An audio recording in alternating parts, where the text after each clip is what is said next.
सम्राट अशोक क्लब के जाबाज साथी विजय कुमार जी और धरवा से पूरी जनपद पर निगाह रखने वाली पूरी टीम, चंद्रभान मौर्य जी, कमलेश जी, हमारे जो अन्य वक्तागण हैं वो बात को रखेंगे। मैं शुरुआत वहां से करता हूं जो मनुष्य के जीवन जीने का आज से 2500 वर्ष पहले जो मानक सिद्धार्थ गौतम तथागत बुद्ध ने दिया, वो आज आवश्यक क्यों है। हमारे बीच में कुछ धम्मगुरु बैठे हैं जिसकी चर्चा चंद्रभान जी ने किया। मैं कहानी वहीं से शुरू करता हूं, कहानी नहीं है, हकीकत है। बहुत से लोग इस बात को सोचते हैं कि भगवान बुद्ध के धम्म में है क्या।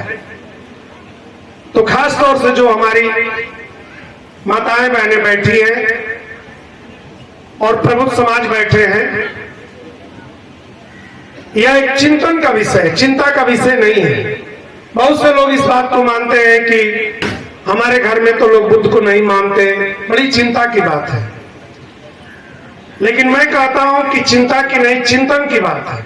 आप चिंतन करिए कि उस काल में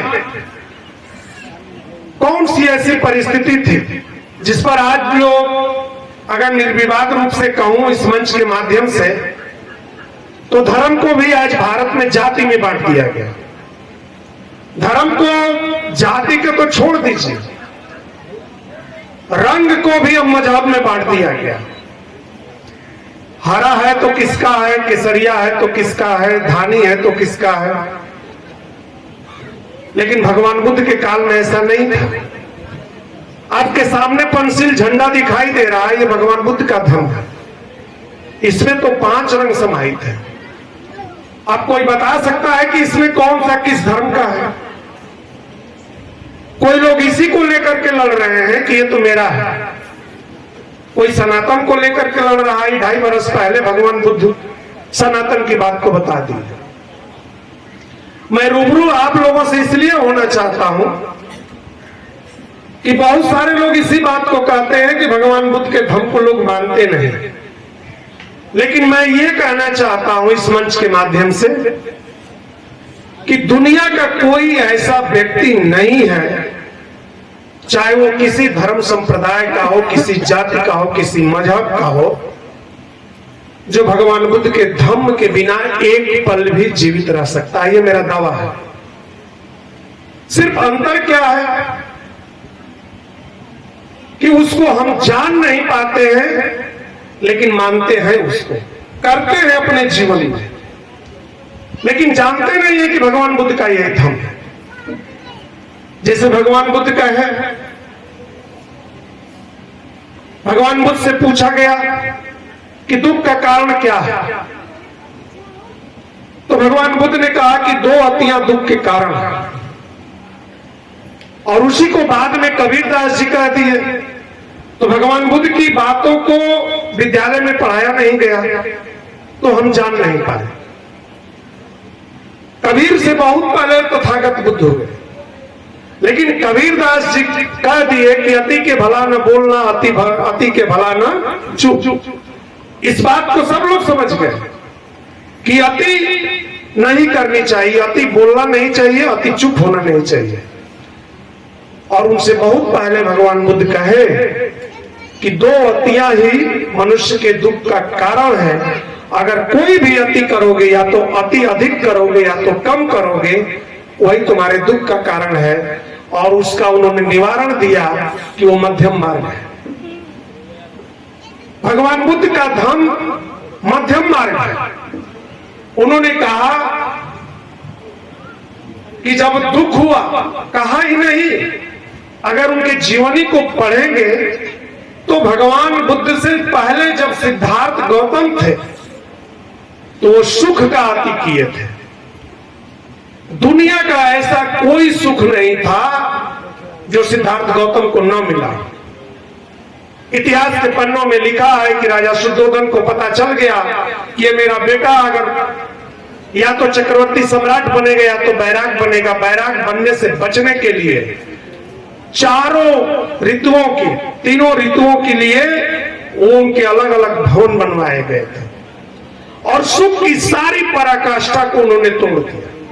इतना अति हुआ जब उन्होंने इसके बावजूद भी उन्होंने ज्ञान अर्जित करने के लिए, दुख है, दुख के कारण को खोजने के लिए जब घर को त्याग दिया तो दुख का अति कर दिया।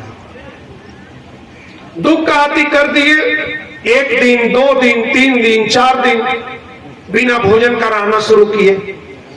एक समय ऐसा आया कि भगवान बुद्ध स्वयं उठ करके, सिद्धार्थ गौतम जो थे अभी बुद्ध नहीं बने थे, उठ करके चल भी नहीं पाते थे। बैठे थे उसी बोध गया की चर्चा जहां आप लोग जानते हैं।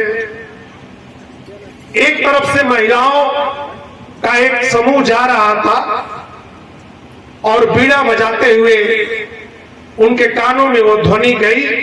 महिलाएं गीत के माध्यम से उस अपनी बात को कह रही थी कि बीड़ा के तार को इतना मत कसो कि वो टूट जाए और इतना ढीला भी मत रखो कि उससे ध्वनि भी न आए।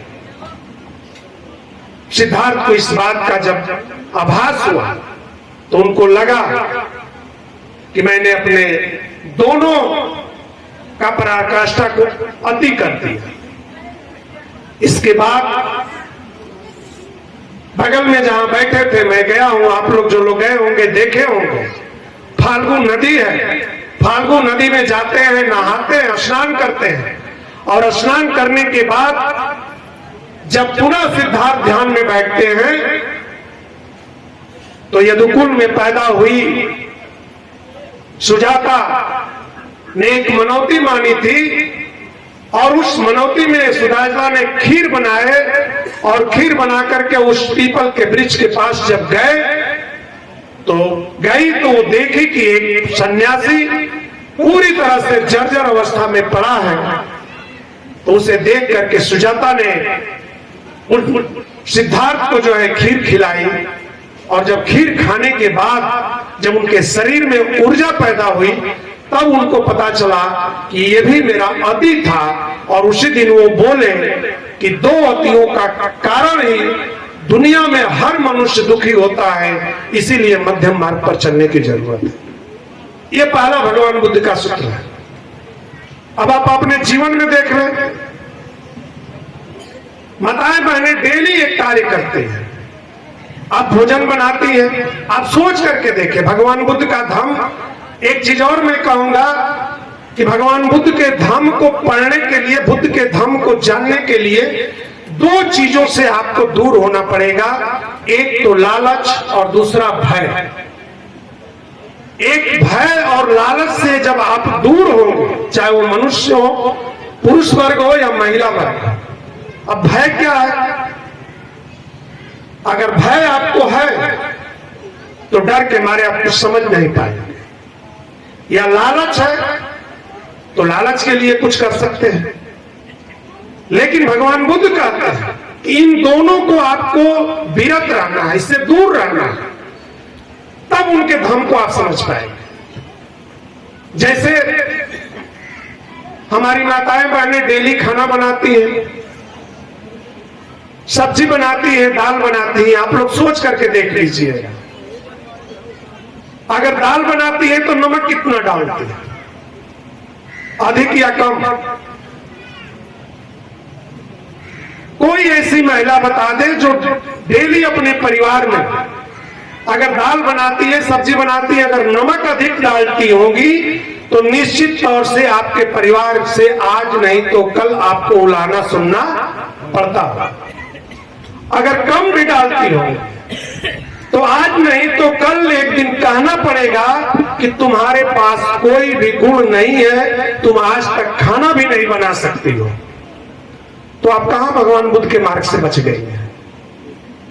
आप तो वही करती हैं जो भगवान बुद्ध ने 2500 वर्ष पहले बताया कि अगर अति करोगी तब भी दुख है और कम करोगी तब भी दुख नमक उतना ही डालती है जो मध्यम मार्ग है, और यही भगवान बुद्ध का धम्म है। आप कैसे कह सकते हैं कि आप भगवान बुद्ध को नहीं मानती? आप कैसे कह सकते हैं कि भगवान बुद्ध के धर्म को हम नहीं जानते? जानते सब लोग, करते भी हैं, लेकिन चेतना नहीं है। चैतन्य होकर के जब आप कार्य को करेंगे तभी भगवान बुद्ध के धर्म को समझ पाएंगे। हमारे बुजुर्ग पिता लोग बैठे हैं, अगर बेटा घर से गाड़ी लेकर के निकलता है तो उसको क्या समझाते हैं? बहुत तेज गाड़ी मत चला। यही भगवान बुद्ध का धर्म है। गाड़ी तेज चलाएगा तो आपको पहले से पता है कि अति करेगा तो निश्चित है कि उसके ऊपर दुख आए। तो काम तो वही करते हैं, लेकिन चेतना आपकी वही कार्य नहीं करते। इसीलिए भगवान बुद्ध ने जो 5 सील दिए, उसमें उन्होंने 5वां सील दिए कि आप कोई ऐसा कार्य मत करिए कि जहां आपका चेतना यानी माइंड आपका काम न करे।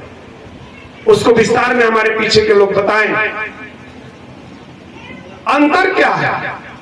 अब तक जो 27 वर्षों से भगवान बुद्ध, डॉक्टर B.R. अम्बेडकर और अशोक को, ज्योतिबा फुले को मुझे पढ़ने का जो अवसर मिला और जो समाज में चिंतन करने का जो मौका मिला, हमने यही देखा कि लोगों के अंदर, जैसे अभी यहां मैं देख रहा था, संस्कार की जो पद्धति है, लोगों ने जो पढ़ाया, लोगों ने जो बताया, हम उसी परंपरा में ढलते चले आए। और जो 2500 वर्ष पहले इस भारत की जो मूल संस्कृति थी, उन संस्कृतियों से, विषमतावादी संस्कृति के लोगों ने हम लोगों से विरत कर दिया। आज भी मैं देखता हूं, आप लोग भी देखते होंगे, पढ़ाया तो गया सही से, लेकिन समझदारी नहीं है। विज्ञान भी इस बात को कहता है कि ऊपर वाला अगर आपका ठीक रहेगा तभी आप कुछ कर पाएंगे। आप इस बात को मानते हैं? मैं भी मानता हूं, विज्ञान का स्टूडेंट हूं।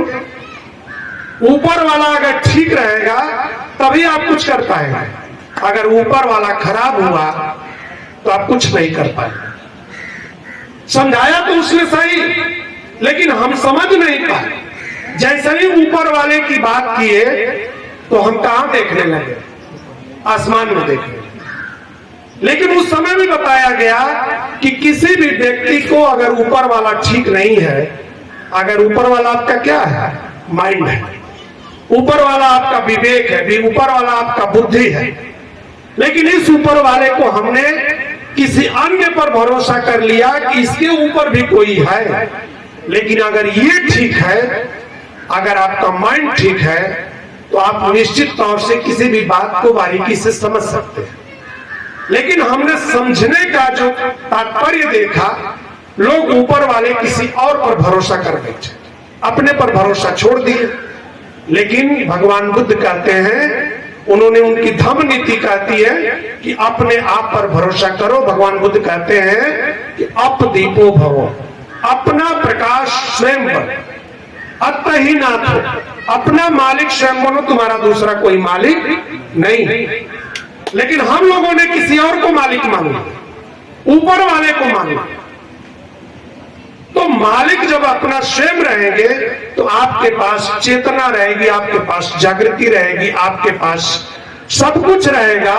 और जिन जिन लोगों ने अपनी चेतना के बदौलत इस धम्म को जाना, डॉक्टर B.R. अम्बेडकर से लेकर के अगर इतिहास के पन्ने को पलट करके देख लिया जाए तो राजा प्रसेनजीत से लेकर के, अम्रपाली से लेकर के, अंगुलीमाल से लेकर के, किसी भी इतिहास के पन्ने को पलट करके देख लीजिए, भगवान बुद्ध ने किसी के ऊपर शस्त्र नहीं उठाया, लेकिन सभी को अपने धम्म में समाहित कर दिया। ये भगवान बुद्ध का।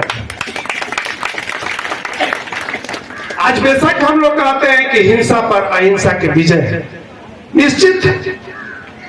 लेकिन आप सोचने की बात है कि एक तरफ अभी हमारे पूर्व वक्ता जी बताए कि सम्राट अशोक महान आज कलिंग पर विजय प्राप्त किए, इसीलिए आज धम्म विजय दिवस का हुआ। विजय तो 9वीं के दिन कर ली। आप लोग समझ सकते हैं, प्रबुद्ध वर्ग बैठा हुआ है कि 9वीं के दिन आप क्या करते हैं और 10वीं के दिन क्या करते हैं। विजय सम्राट अशोक जी कलिंग पर 9वीं के दिन कर लिए, लेकिन धम्म विजय दिवस की घोषणा आज 10वीं के दिन किए थे।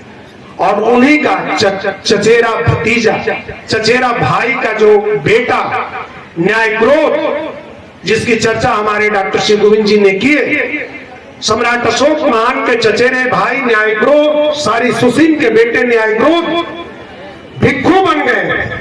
और जिसकी चर्चा कर रहे थे अशोक का हृदय परिवर्तन, लोग कह देते हैं कि अशोक क्रूर राजा थे।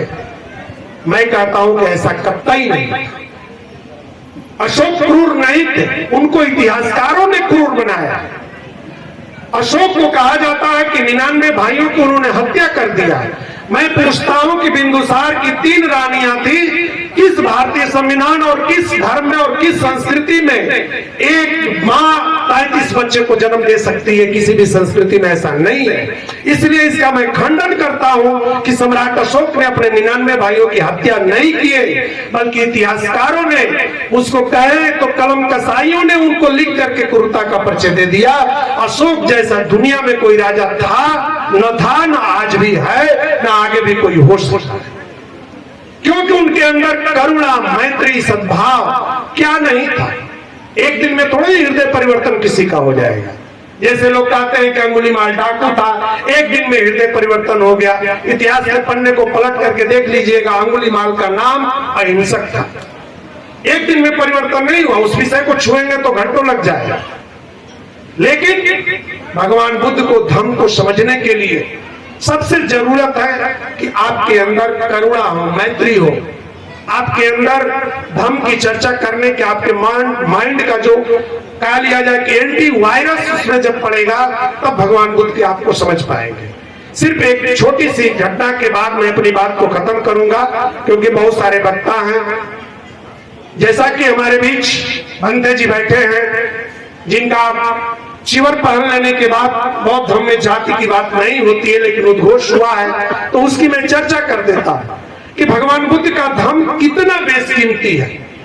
इससे आप अंदाज लगा सकते हैं कि कितना बड़ा उस समय भी भगवान बुद्ध का धम्म बेशकीमती था।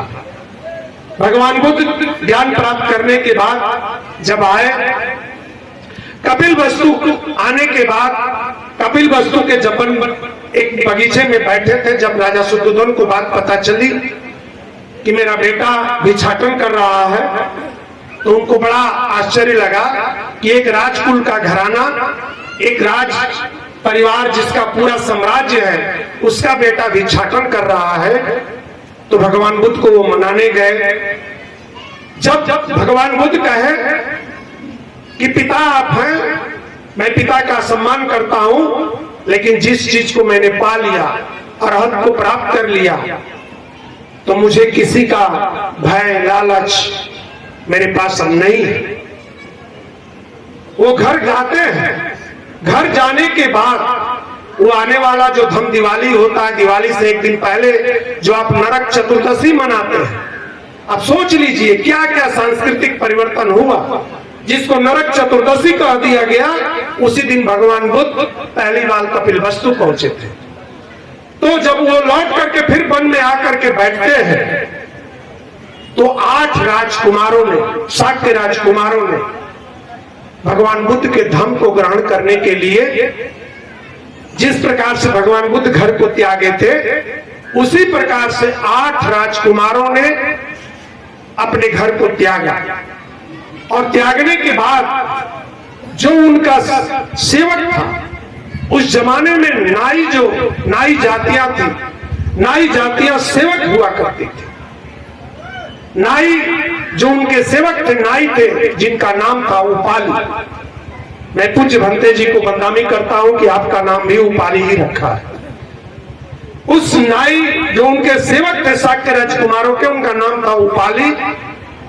उपाली को लेकर के जिस प्रकार से सिद्धार्थ छंदक को लेकर के घर छोड़े थे, उसी तरह से 8 राजकुमारों ने उपाली को लेकर के और घर को त्याग किया।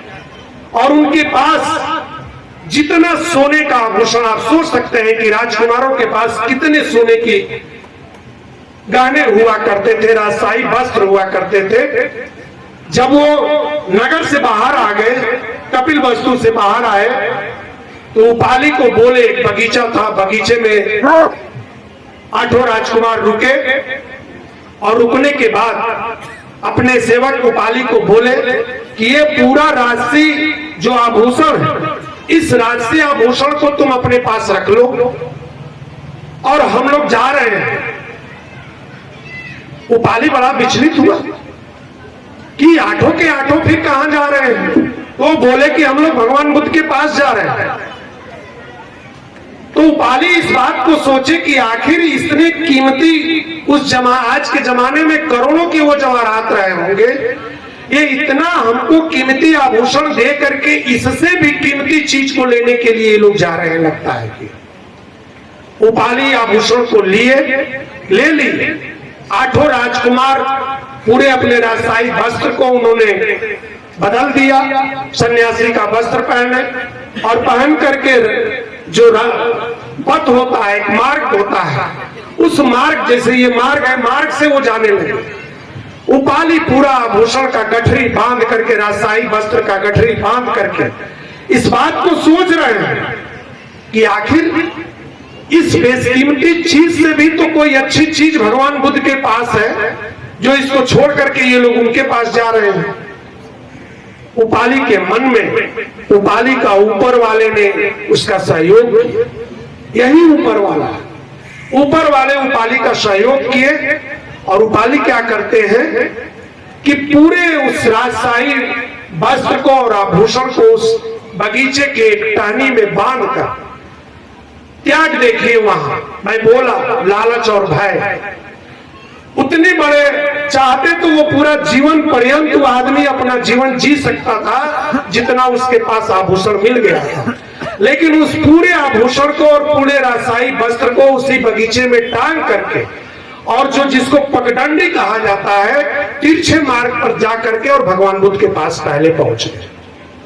जब भगवान बुद्ध के पास पहले पहुंचे तो जाकर के तथागत को नमन किए। तथागत बड़ा विचलित हुए, हाल चाल पूछे उपाली तुम कैसे आए। तो उपाली बोले कि भगवान इस तरह की मेरे साथ घटना घटी, 8 राजकुमार मुझे पूरे सोने का आभूषण दे करके, वस्त्र दे करके, और वो आपके यहाँ आ रहे हैं, और मैं चाहता हूं कि मैं उस धन से कहीं ज्यादा ये धन में जो धम्म है इसको मैं मानता हूं, उसका मुझे ज्ञान मिले। भगवान बुद्ध कहते हैं तुम्हें मिलेगा। और उन 8 राजकुमारों से पहले उपाली को भगवान बुद्ध ने चीवर दिए और उनको अपने धम्म में धारण किया। जब वो 8 राजकुमार आते हैं, जब 8 राजकुमार आते तो भगवान बुद्ध का नमन किए, लेकिन उपाली का उन्होंने नमन नहीं किया, इसलिए कि राजकुमारों के अंदर अभी अहंकार था, अभी ईर्ष्या थी कि ये तो मेरा सेवक है, ये तो मेरा नाई है। लेकिन विचलित होकर के पूछे कि तुम कैसे चले आए, तो भगवान बुद्ध बताते हैं कि जो तुमने रत्न दिया था, उन रत्नों से भी बड़ा ये त्रिरत्न है, और इस त्रिरत्न को जो ग्रहण कर लिया, ऐसे ऐसे तुम्हारे जैसे जो रत्न दिए थे, बहुत सारे रत्नों को परित्याग कर देगा। भगवान बुद्ध कहते हैं कि तुम्हें, आप लोगों को दीक्षा देंगे, लेकिन आप लोगों से श्रेष्ठ ये भंते उपाली रहेंगे। जब भी आपको अगर चीवर लेने के बाद अगर मुझे प्रणाम करेंगे, उसके बाद उपाली को भी आपको प्रणाम करना पड़ेगा। यह है भगवान बुद्ध का धर्म, समता, समानता, करुणा, मैत्री का। एक सेवक को भी भगवान बुद्ध ने इतनी ऊंचाई पर उठा दिए जो किसी और धर्म में आप नहीं देख सकते। एक तरफ नारी को उद्धार करने के लिए पैर से छुआ जाता है, लेकिन आम्रपाली जैसी गणिका को, जिसको प्रसेनजित नर्तकी का नाम दिया, उसको भी भगवान बुद्ध ने अपने शरण में लेकर के और उनको अपनी धम्म में लिया, और आगे जाकर के आम्रपाली एक पूजनीय भिक्षुणी बनती है। तो यह है भगवान बुद्ध का धम्म, करुणा, मैत्री, समता, समानता, आपसी भाईचारा, जिससे ऊपर उठ करके जो लोग सोचते हैं वो भगवान बुद्ध के धम्म को समझ सकते हैं। मैं धन्यवाद दूंगा अपने अग्रज पिता तुल्य आदरणीय सिंहासन कुशवाहा जी को, जिन्होंने आज जितनी भी आप लोगों ने भीड़ देखा है, मैं दावे के साथ कहूंगा, स्पष्ट मैं कहूंगा कि ये इनकी कमाई है। लोग कहते हैं कि समाज में क्या मिलेगा, आज यह एक मिसाल है।